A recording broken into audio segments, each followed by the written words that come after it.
দেখাবো সেই দৃশ্য। বিজেপি তৃণমূলের সংঘর্ষ, পরিস্থিতি সামাল দিতে পুলিশ। একেবারে চাপাডালি মোড় এলাকায় বিজেপি তৃণমূলের সংঘর্ষ, যেখানে পুলিশ সামাল দিতে ঘটনাস্থলে পৌঁছেছে। এই মুহূর্তে ব্রেকিং নিউজ আমরা তুলে ধরছি আপনাদের সামনে।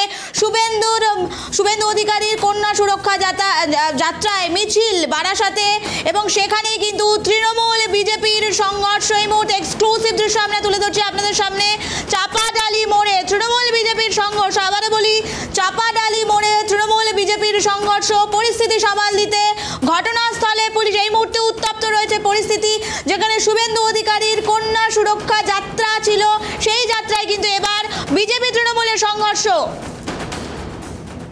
এই মুহূর্তে আমাদের সঙ্গে টেলিফোন লাইনে রয়েছে প্রতিনিধি তন্ময় কুন্ডু। তার থেকে জানতে চাইবো, তন্ময়, এইভাবে যে উত্তপ্ত হয়েছে পরিস্থিতি, তৃণমূল বিজেপির সংঘর্ষ, ঠিক কি পরিস্থিতি রয়েছে তন্ময়?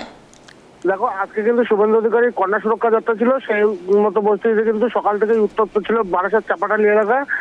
আজকে যখন শুভেন্দু অধিকারীর মিছিল যেখানে শুরু হয়, তারপরে কিন্তু মিছিলে শুভেন্দু অধিকারী ঠিক 100 মিটার দূরত্ব ছিল, তার আগে কিন্তু কর্মী সমর্থকরা সেখানে পৌঁছে গিয়েছিল। সেখানে কিন্তু একটি তৃণমূলের যে আইএনটিটিউসির অটো ইউনিয়ন ছিল, সেই অটো ইউনিয়নে থেকে কিন্তু একেবারে বিজেপি যারা মিছিলে হাঁটছিল তাদেরকে লক্ষ্য করে কিন্তু জয় বাংলা স্লোগান দেওয়া হয়, এবং পাল্টা কিন্তু বিজেপির পক্ষ থেকে জয় শ্রীরাম স্লোগান দেওয়া হয়। এই স্লোগান বিতর্কে একেবারে দুই পক্ষের মধ্যে কিন্তু এক প্রকার হাতাহাতি সৃষ্টি হয়, এবং এই ঘটনায় কিন্তু ব্যাপক দুই পক্ষের মধ্যে মারধরও শুরু হয়। তবে পরিস্থিতি একেবারে ধন্যবাদ আমাদের সঙ্গে থাকার জন্য। যে বিষয়ে আমরা নজর রাখছিলাম, তৃণমূল বিজেপির সংঘর্ষ, এবং তাতেই কিন্তু উত্তপ্ত রয়েছে চাপাডালি এলাকা।